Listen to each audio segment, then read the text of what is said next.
traído aquí a tu templo por otra semana más en la cual tú has suplido, tú nos has protegido, tú has velado por cada uno de nosotros, nuestros hogares, nuestros trabajos, donde quiera que hemos estado, Padre, ahí tú has estado con nosotros, velando por tus hijos. Y damos gracias por ello, Padre. Damos gracias por este lugar que tú nos has concedido, donde nos podemos reunir libremente y tener comunión entre hermanos, pero primordialmente comunión contigo, Padre. Venimos en esta mañana buscando oír de tu Espíritu Santo, que Él nos dé entendimiento, que nos abra la mente para oír lo que tú tienes que decir, y que todo lo que se haya hecho, Padre, y se vaya a hacer, sea dirigido y glorificado por ti, Padre. Que no sea obra de hombre, pero que sea obra del Espíritu. Nos sometemos a ti, Padre. Somos tus siervos y queremos ser fieles a ti. Ayúdanos, Padre, a entender. Ayúdanos a, Padre, recibir lo que tú tienes para nosotros. Y que sea algo que sea permanente en nuestras vidas, Padre. Algo sincero, honesto, puro. Que podamos ser de ejemplo a otros, Dios mío. Que podamos llevar el mensaje de esperanza que esta palabra contiene. Que seamos luz en esta oscuridad. Padre, miramos hacia adelante. Miramos hacia ese día en el que tú nos vas a llevar ante tu presencia. Tú lo has prometido.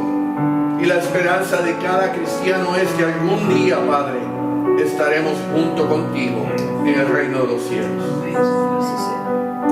Pero hasta que ese día llegue, Padre, hasta que ese día venga, aquí estamos a tu servicio.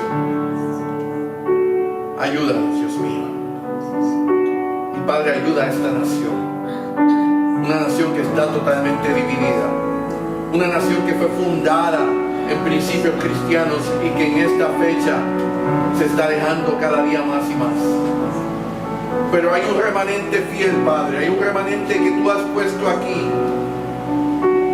Y somos nosotros tus hijos. Ayúdanos, Padre, a mantenernos firmes. No importa lo que el enemigo haga. Y ser ese ejemplo que tú estableciste. Todo esto pedimos, Dios mío, en ese precioso nombre, en el único nombre que merece ser glorificado, alabado y honrado, el nombre de tu Hijo, nuestro Señor y Salvador Jesucristo. Y el pueblo de Dios dijo, amén. Amén. Y les mantengo que se mantengan de pie para tener la lectura del versículo de esta mañana, que una vez más se encuentra en el libro de Apocalipsis, capítulo 7. Y es el versículo 4. Capítulo 7, versículo 4 del libro de Apocalipsis dice así: y oí el número de los sellados, 144,000 sellados de todas las tribus de los hijos de Israel. Bendita sea su palabra. Pueden tomar asiento. Y oí el número de los sellados, 144,000 sellados de todas las tribus de los hijos de Israel. Esto es una porción que muy familiar, los 144,000 sellados. Y cuando pensamos en este número, el hecho de que fueron sellados durante el tiempo de la gran tribulación, como menciona aquí la palabra, pensamos que estos son nombres especiales, únicos, que no hay otros como ellos. Y sí, es verdad, son únicos, especiales y no hay otro como ellos. Pero ellos no son los únicos. Y vamos a ver eso. La semana pasada hablamos acerca del libro de los sellos y los juicios que cada sello representaban cuando fueran abiertos. Y pudiéramos decir que el libro de los sellos, en cierta manera, nos presenta una recopilación global de los juicios del Señor que están por venir, y con los detalles de los juicios por ser descritos más adelante en el libro, en las copas, las trompetas, etc. Son los sellos, el libro de los sellos en sí nos da una visión global. El mundo va a ser juzgado y va a haber sufrimiento, dolor, muerte, pestilencia, etc. También mencionamos que es nuestro entender, aunque otros opinan diferente, que la iglesia de Cristo no va a estar presente durante este periodo, ya que para ese tiempo ella ha sido arrebatada. Y volvemos al versículo o al capítulo 4 de la primera carta de Tesalonicenses. Y en los versículos 16 y 17 volvemos a leer: porque el Señor mismo con voz de mando, con voz de arcángel y con trompeta de Dios descenderá del cielo, y los muertos en Cristo resucitarán primero. Luego nosotros, los que vivimos, los que hayamos quedado, seremos arrebatados juntamente con ellos en las nubes para recibir al Señor en el aire, y así estaremos siempre con el Señor.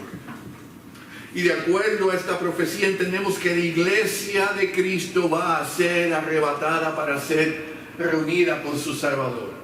Hay algunos que entienden y que interpretan que la iglesia va a estar presente durante el tiempo de la gran tribulación.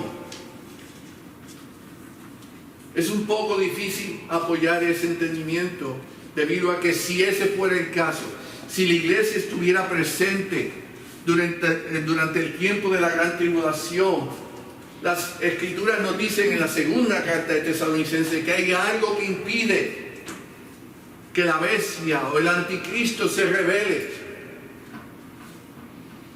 Hay algo que impide que él salga a hacer públicamente.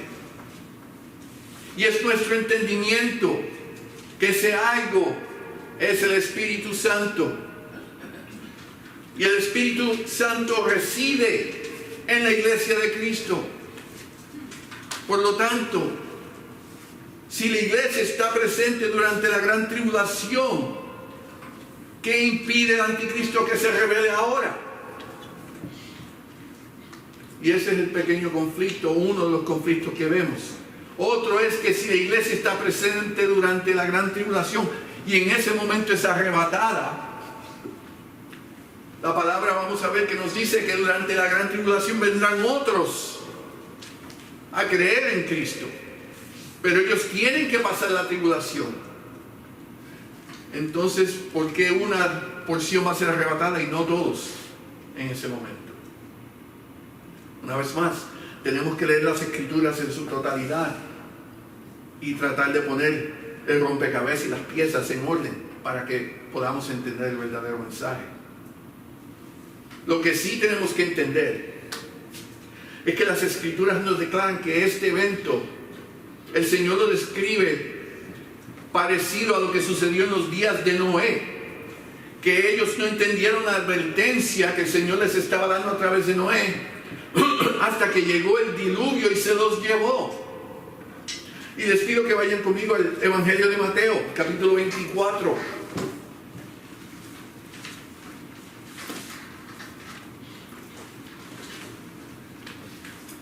Y comenzando el versículo 37 de ese capítulo, leemos lo siguiente: mas, como en los días de Noé, y este es el Señor Jesucristo hablándole, así será la venida del Hijo del Hombre. Porque como en los días antes del diluvio estaban comiendo y bebiendo, casándose y dándose en casamiento hasta el día en que Noé entró en el arca, y no entendieron hasta que vino el diluvio y se los llevó a todos, así será también la venida del Hijo del Hombre. Entonces, dice el versículo 40, estarán dos en el campo, el uno será tomado y el otro será dejado. Dos mujeres estarán muriendo en un molino, la una será tomada y la otra será dejada. Velad pues, porque no sabéis qué hora ha de venir vuestro Señor. Y esa porción nos dice que habrá uno en el campo y uno será arrebatado y el otro se quedará, y dos mujeres y una se llevará y la otra se quedará. Es en directa relación a lo que acabamos de leer en Tesalonicenses, cuando viene el Señor por su iglesia. Simplemente va a ser así. Dice que estarán comiendo, bebiendo, celebrando, haciendo las cosas diarias. Y de momento va a haber un gran grupo que va a desaparecer. Esa es la iglesia. Lo que es necesario comprender es que va a ser un tiempo de absoluto caos a nivel mundial. Y ese va a ser el estado del planeta durante el tiempo de los sellos. Cuando la iglesia sea arrebatada, imagínense, aquellos que han visto las películas Left Behind, nos tratan de dar una visión de lo que va a suceder. Va a ser caos. Ese va a ser el mundo en ese momento. Desesperación, confusión. No se puede comprender. Van a ser los extraterrestres que se los llevaron. O Trump.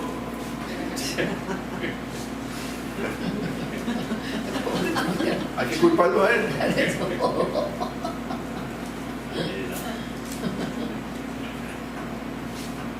Pero va a ser una realidad.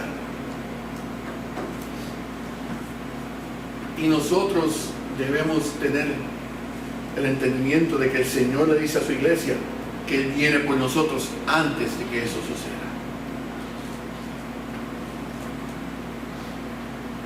Y podemos confiar. Y se nos reafirma a través de las Escrituras es que el Señor es misericordioso y Él no abandona su creación. Que sí, esto va a ser caos y va a ser un tiempo inexplicable, como nunca se ha visto. Pero el Señor, aún durante ese tiempo, Él no abandona su creación. Deuteronomio 31:6 dice: esforzaos y cobrad ánimo, no temáis ni tengáis miedo, porque Jehová tu Dios es el que va contigo, no te dejará ni te desamparará. El Señor no abandona su creación.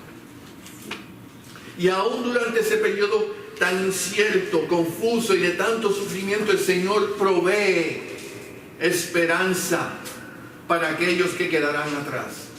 Provee esperanza a través de sus siervos fieles que van a estar obrando en un tiempo como nunca se ha visto antes. Y esos fieles son aquellos 144,000 a los cuales se hace referencia en esta porción. Al comenzar el capítulo 7, después del anuncio del sexto sello, encontramos una breve pausa en la que se nos presenta otra visión, o se le presentó al apóstol Juan otra visión, con 4 ángeles y un 5º ángel añadiéndose a la escena. Los versículos 1 y 2 del capítulo dicen así: después de esto, vi a 4 ángeles en pie sobre los 4 ángulos de la tierra, que detenían los 4 vientos de la tierra para que no soplase viento alguno sobre la tierra, ni sobre el mar, ni sobre ningún árbol. Vi también a otro ángel que subía de donde sale el sol, y tenía el sello del Dios vivo, y clamó a gran voz a los 4 ángeles a quienes se les había dado el poder de hacer daño a la tierra y el mar. Fíjense que Juan, cuando está escribiendo la revelación que se le está dando, él detalladamente dice: y después de esto vi. Consecutivamente él narraba y escribía lo que estaba viendo, y venía algo nuevo. Después de esto vi. Aquí es el caso una vez más. Estaba hablando de los sellos. Llega el sexto sello. Acuérdense que son 7. Y al final del sexto dice: y después de esto que vimos, los 4 caballos y los diferentes sellos, vi a 4 ángeles en los 4 ángulos de la tierra. Y ellos tienen poder para hacer daño sobre todo el planeta, dice ahí. Y estos 4 ángeles en los 4 ángulos, básicamente lo que está diciendo es eso: ellos cubren todo lo que es el planeta. Controlan el poder de hacerle daño al planeta. Y estos vientos que dice ellos que ellos están aguantando, representan, como a menudo lo son en el Antiguo Testamento, una fuerza destructiva del juicio, esperando la orden del Señor a que lo hagan. Leemos en Oseas, por ejemplo, capítulo 13, versículo 15. Aunque Efraín, estoy leyendo de la Nueva Versión Internacional, aunque Efraín prospere entre sus hermanos, vendrá el viento del Señor, el viento solano que se levanta del desierto, y se agotarán sus fuentes y manantiales. El viento se utiliza como un símbolo del poder del Señor en su juicio y cómo Él va a ejercer ese poder para hacer daño, ejerciendo su juicio.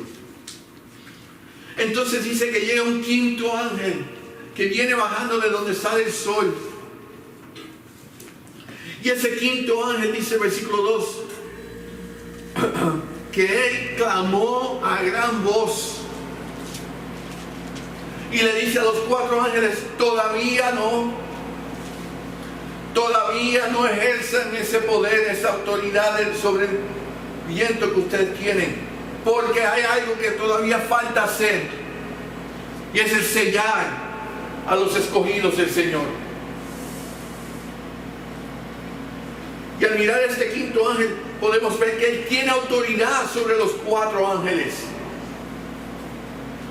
Todavía no, dice él, hasta que esto no se haga. Y ciertamente lo que nos está dejando ver que en el reino del Señor hay una jerarquía celestial. Nuestro Señor es un Señor de orden en todo sentido de la palabra, aquí en la tierra como en el cielo. Y Él ha establecido una jerarquía, y Él da las órdenes, y ellos obedecen adecuadamente. Y estos cuatro ángeles, con el poder que tienen que someterse a la autoridad de este quinto ángel. Hay una jerarquía. También se nos dice que este ángel tenía el sello de Dios, y que su responsabilidad era la de marcar, poner el sello a los siervos escogidos del Señor. Versículo 2. Vi también a otro ángel que subía de donde sale el sol y tenía el sello del Dios vivo. Y dice al final de ese versículo: a quienes se les había dado el poder de hacer daño, Él los mandó a parar, porque dice el versículo 3: no hagáis daño a la tierra, ni al mar, ni a los árboles, hasta que hayamos sellado en sus frentes a los siervos de nuestro Dios. Él tenía una responsabilidad de ir a estos 144,000 escogidos y ponerle la marca del Señor. Ellos iban a ser identificados con su Dios. ¿Y en qué manera? ¿Qué era el sello este que iban a recibir? Vayamos al capítulo 14 de este libro Apocalipsis.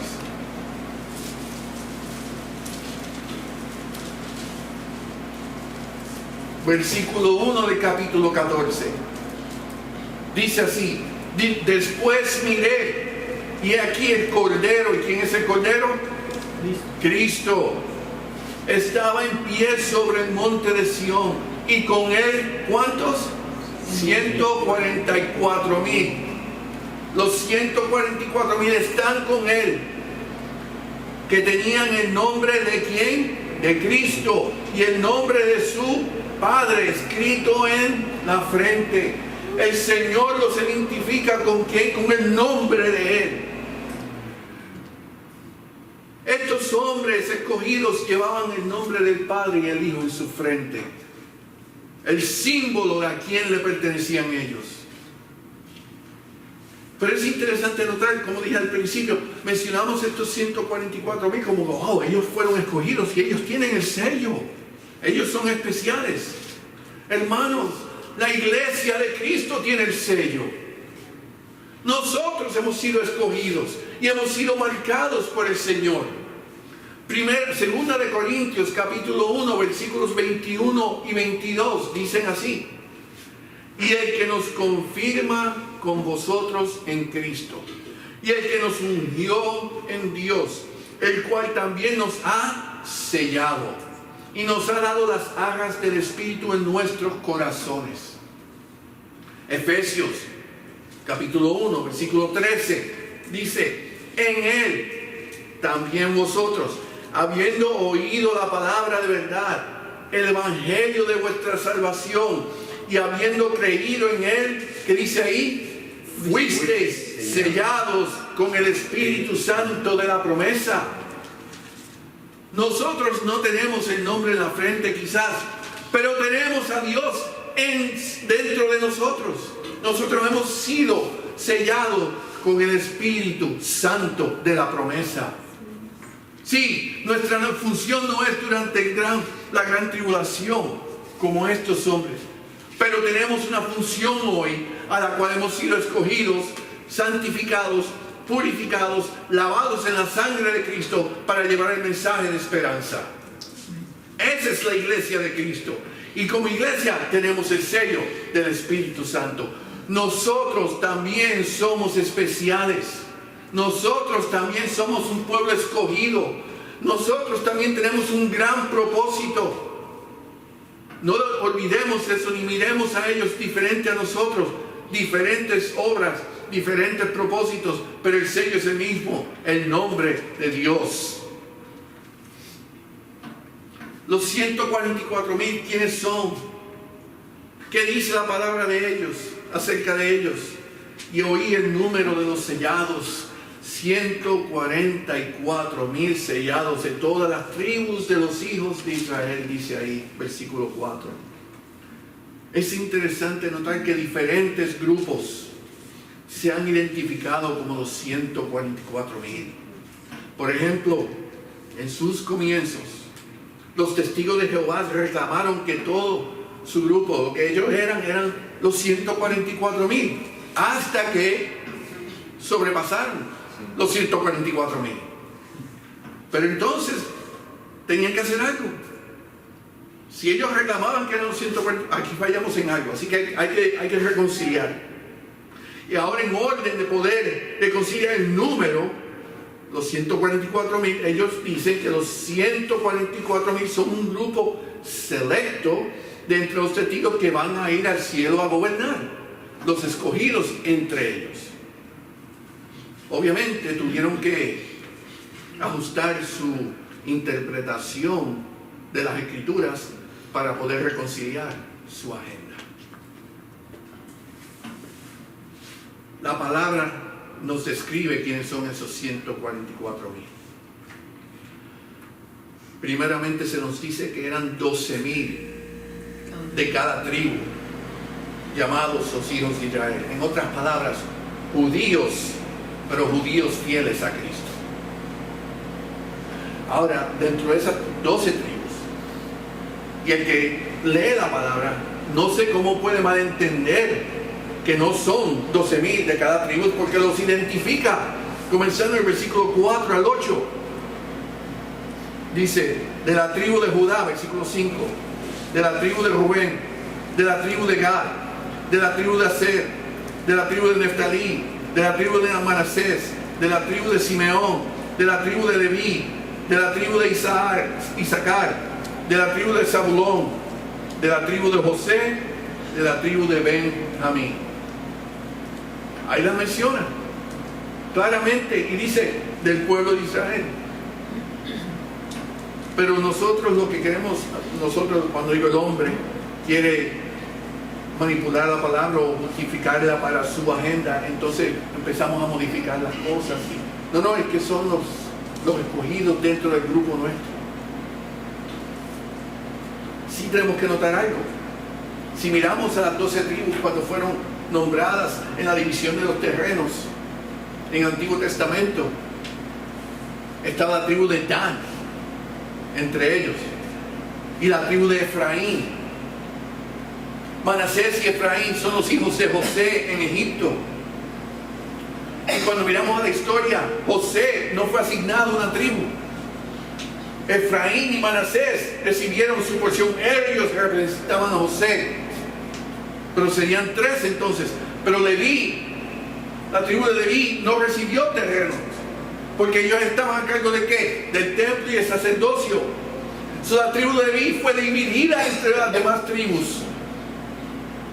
Estaba Dan y estaba Efraín, no estaba Leví y estaba José. Y aquí Dan no está incluido, y Leví sí está incluido, y Efraín no está incluido. Ay, contradicción en la Biblia. Se dice, y no lo dice la palabra claramente, si lo dijera, pues yo se lo diría. Los estudiosos entienden que Dan fue posiblemente excluido porque fue la tribu que introdujo la idolatría al pueblo de Israel. Y eso se puede ver en el libro de Jueces, capítulo 18, versículo 30 específicamente. En cuanto a la tribu de Efraín, si notan, sí, Efraín no se menciona, y Manasés sí se menciona, pero entonces se menciona a José. Lo que se estima es que indirectamente Efraín se está mencionando porque se está mencionando a su padre José. Y en cuanto a Leví, Dan no se menciona, pero ahora Leví ya no es responsable por el sacerdocio y ahora se menciona como una de las tribus originales del pueblo de Israel. El punto es, hermanos, son 12,000 judíos. El Señor claramente lo establece de esa forma. Pero no solamente concluye que son 12,000 judíos. Son 12,000 judíos especiales. Hombres de carácter, vírgenes, íntegros y dedicados fielmente al servicio de Cristo. Volvamos conmigo, por favor, al capítulo 14 de Apocalipsis. Y leamos los versículos 4 y 5. Y está hablando acerca de los 144,000 que están con el Señor. Y dice, estos son los que no se contaminaron con mujeres, pues son vírgenes. Estos son los que siguen el Cordero por donde quiera que va. Estos fueron redimidos entre los hombres como primicias para Dios y para el Cordero. Y en sus bocas no fue hallada mentira, pues son sin mancha delante del trono de Dios. Y hermanos, cuando leen ahí que no fueron contaminados con mujeres, por favor no malentiendan. Lo que está estableciendo es la santidad de ellos. De igual forma que María no estaba contaminada como hombre antes de tener al Hijo Jesús. ¿Okay? No malentiendan, por favor. Lo que está estableciendo es el carácter y la persona de estos hombres escogidos por el Señor. A qué nivel que ni hablaban mentiras. Eran hombres dentro del propósito de Dios, básicamente, que tenían que llevar una obra perfecta. No solamente eso. Parece ser que ellos también representaban el comienzo de una gran cosecha que se iba a llevar a cabo durante la gran tribulación. En el versículo 4 dice que estos fueron redimidos entre los hombres como primicias para Dios y para el Cordero. Primicias indica el principio de algo que va a llevarse a cabo, de una obra que va a expandirse. Y estos 144,000 son esa primicia.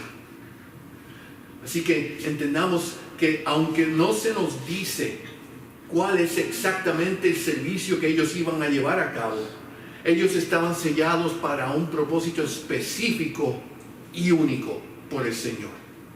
Algunos dicen que ellos fueron dejados para predicarle a los judíos que quedaban en la gran tribulación, específicamente, porque supuestamente el resto del mundo había oído la palabra. Otros dicen que no, que ellos eran misioneros o evangelistas. El punto es, el Señor les escogió con un propósito.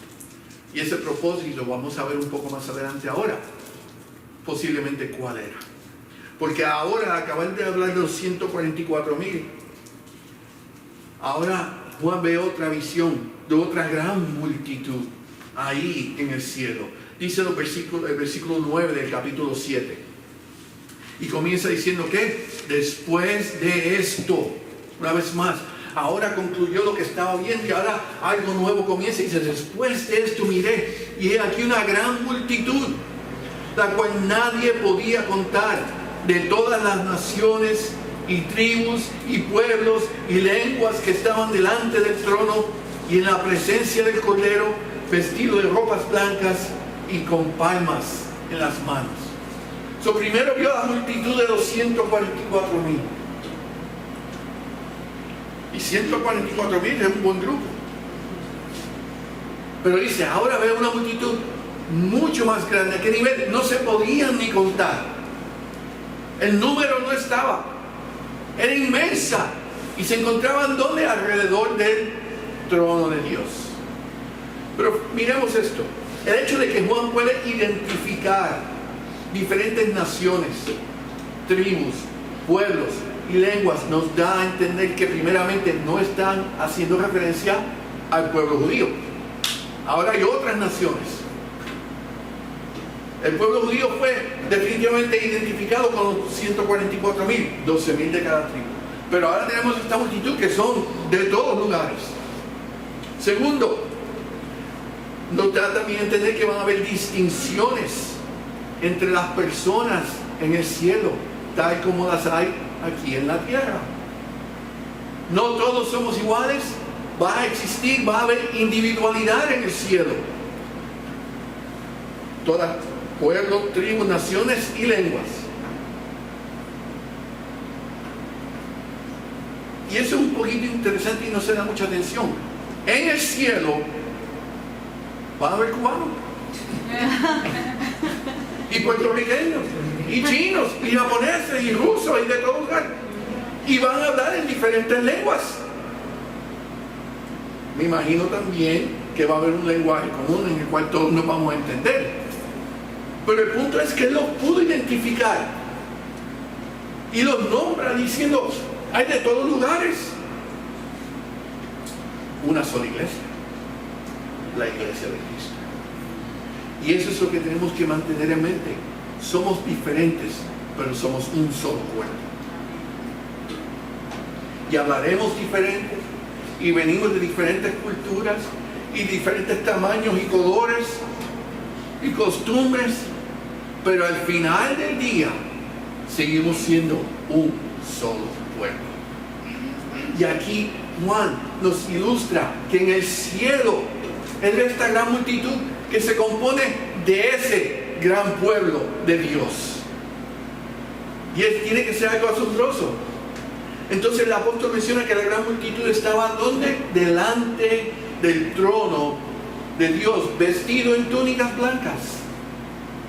Dice, nuevamente Juan vio todo en el cielo, todo lo que se estaba llevando a cabo en el cielo en referencia al trono de Dios. El punto central, todo lo que ocurre en esta revelación es alrededor del trono de Dios. Lo que nos está dejando saber es, todo esto ocurre porque el Señor es el que determina, hace y decide cuándo, cómo y dónde. Aquí nadie hace nada, sino es porque el Señor decide que se haga. 4 ángeles esperando la orden de Dios. Los sellados van a ser sellados cuando el Señor determine. Los sellos van a ser abiertos cuando el Señor lo declare. Y de aquí en adelante todo continúa siendo controlado por el Señor. Aún cuando la bestia supuestamente esté en control, aún cuando el diablo le esté dando el poder, aún cuando todo parezca ser que el Señor está fuera de control, al contrario, Él es el que está en control de todo. Él simplemente una vez más está dando de tiempo al tiempo para que todo aquel que quiera tenga la oportunidad de venir a Él una vez más. Amén. Amén. Las túnicas blancas no solo hacen referencia a la justicia que cubre a Jesús, porque el Señor es justicia, sino también al servicio sacerdotal.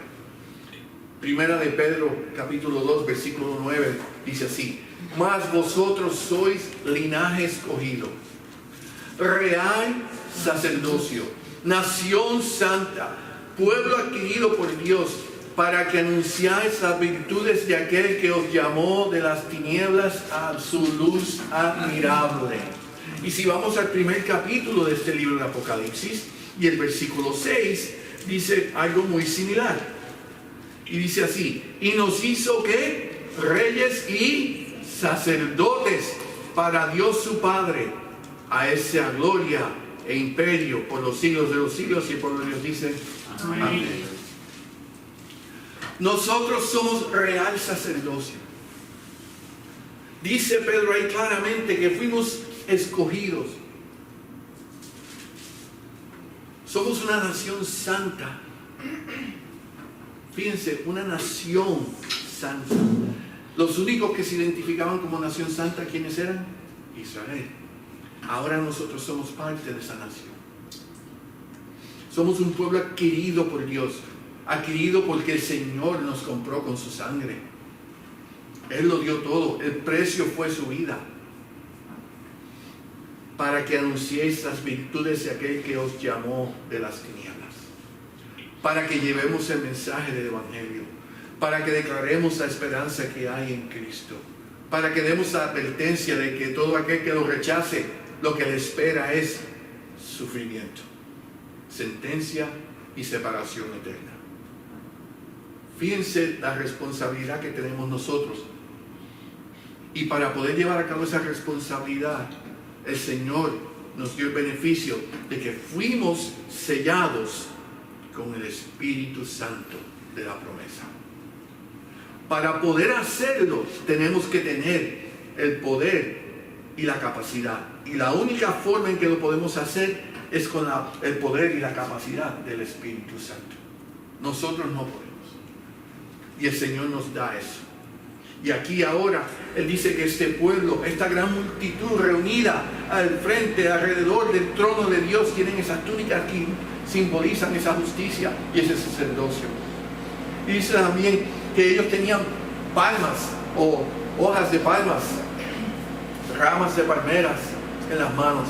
Y esto nos recuerda la entrada triunfal de Jesús en Jerusalén, donde Él fue alabado por las multitudes, donde declaraban Hosana, Hosana, y lo reconocían como el Salvador y el nuevo Rey. Poco antes de crucificar.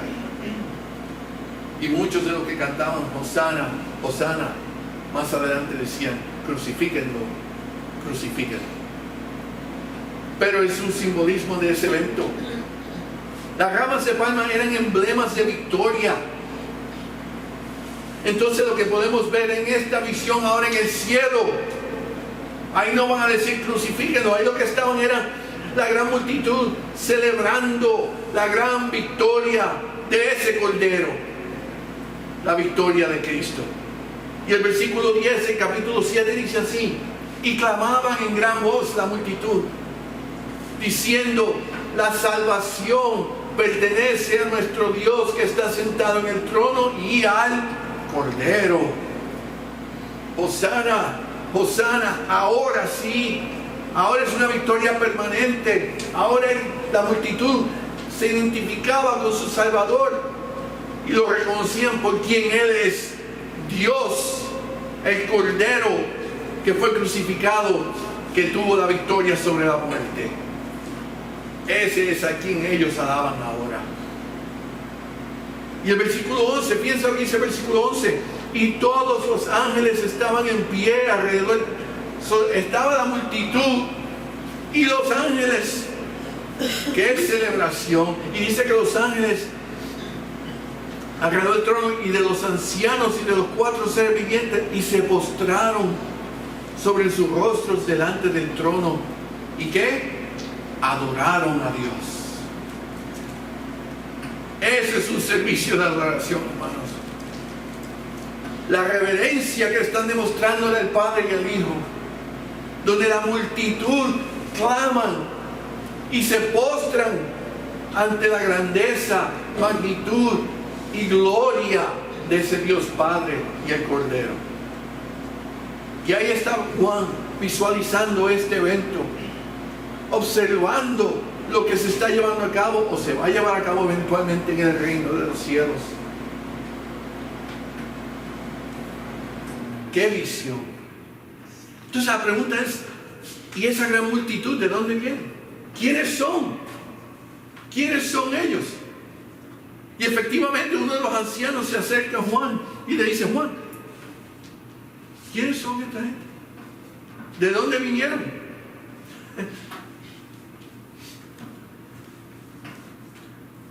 Versículo 13. Entonces uno de los ancianos habló diciéndome: estos que están vestidos de ropa blanca, ¿quiénes son y de dónde han venido? Le preguntan a Juan. Y Juan, respetuosamente, versículo 14 dice: yo le dije: Señor, tú lo sabes. Yo solamente estoy aquí escribiendo. Pero fíjense, el anciano hace la pregunta con el propósito de revelarle la respuesta. Dice ahí: y él me dijo, en el versículo 14, estos son los que han salido de la gran tribulación y han lavado sus ropas y las han emblanquecido en la sangre del Cordero. Estos son aquellos que aceptaron a Cristo como su Señor y Salvador durante el periodo de la gran tribulación.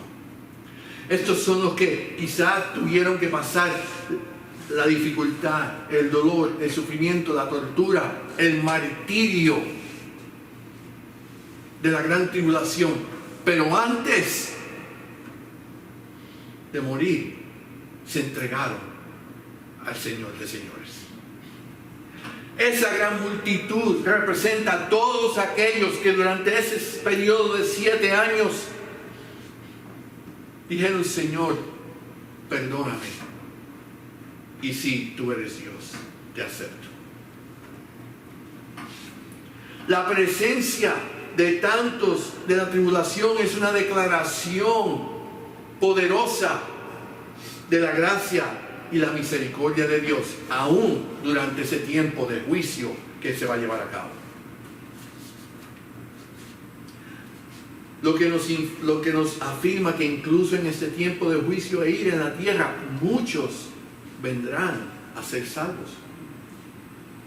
Hermanos, siempre pensamos en Apocalipsis con todo lo malo que hay, con todo el sufrimiento y dolor que va a haber, con toda la muerte y pestilencia, todo lo que los juicios van a traer.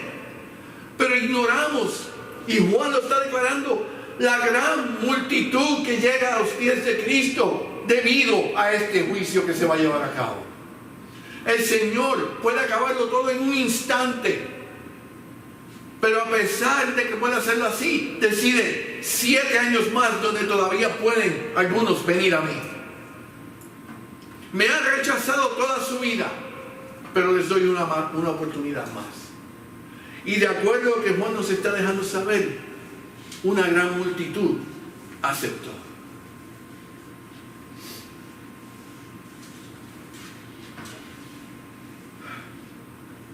Versículo 15 dice: por esto están delante del trono de Dios, porque ellos fueron lavados con la sangre de Cristo.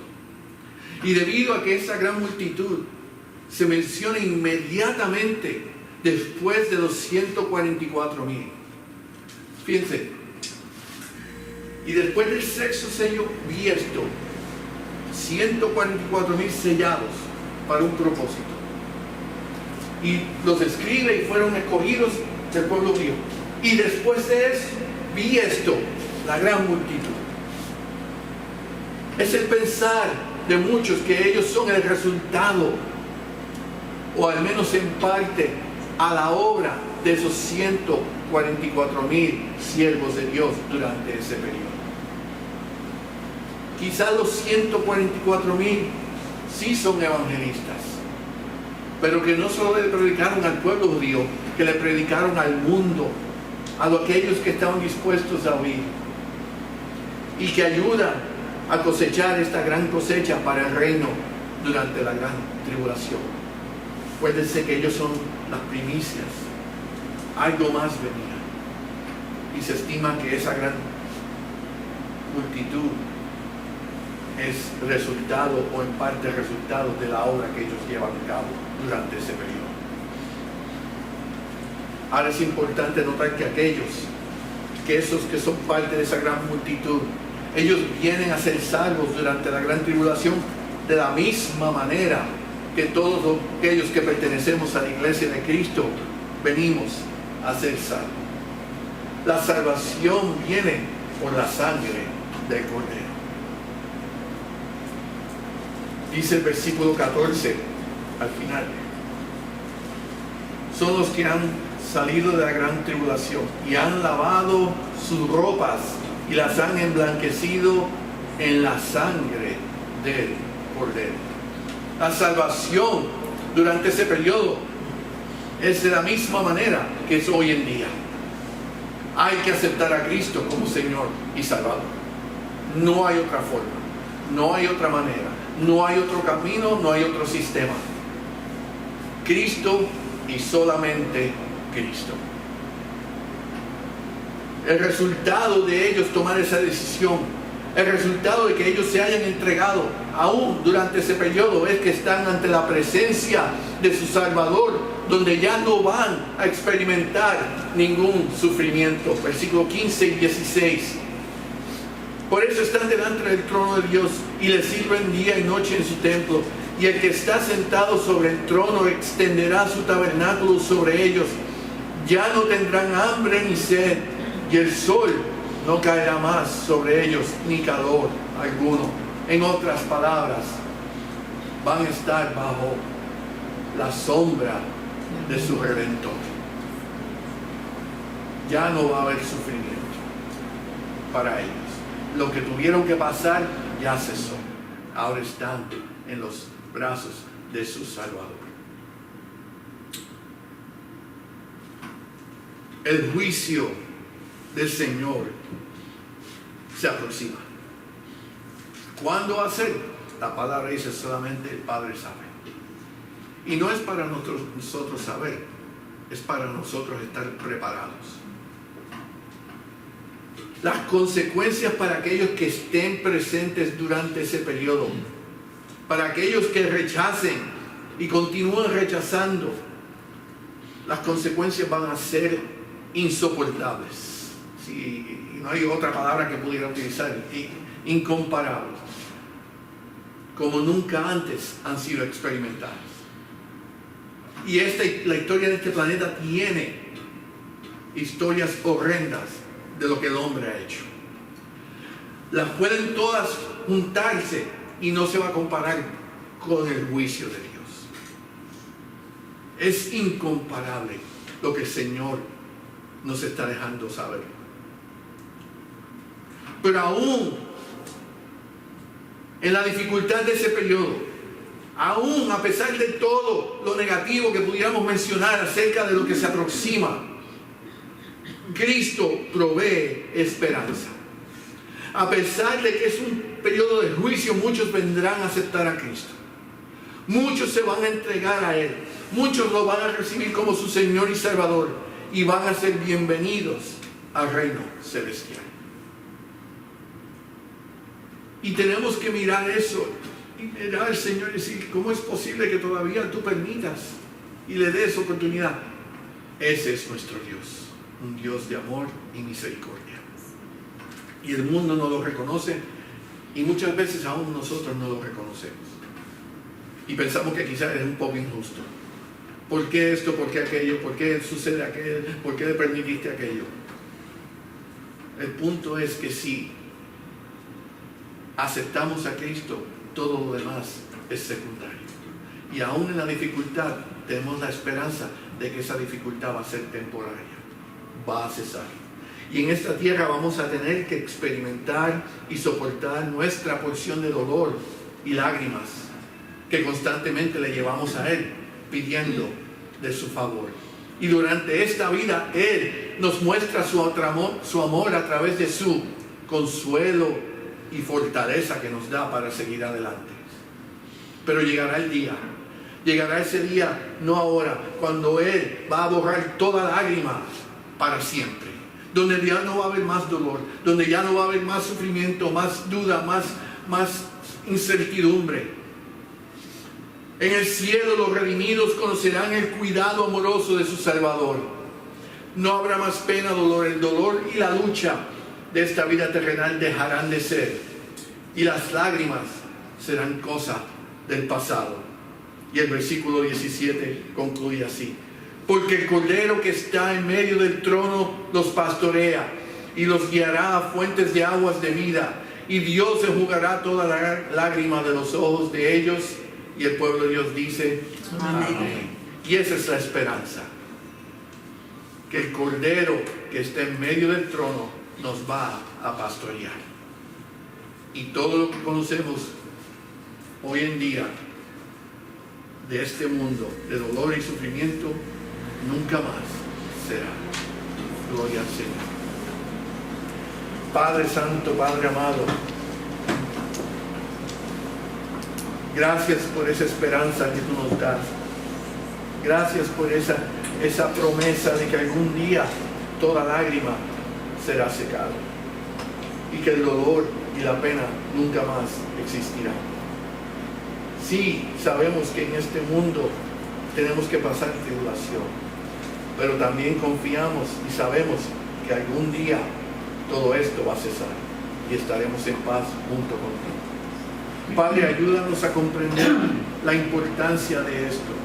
Ayúdanos a entender que aunque sí vienen juicios, la esperanza de vida eterna en el cielo es mucho más grande que toda aquella pena que se pueda pasar aquí. Que podamos utilizar este mensaje como un mensaje de esperanza para aquellos que todavía no lo han aceptado.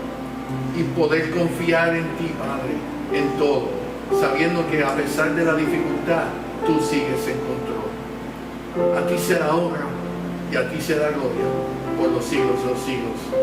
Amén. Amén. Amén.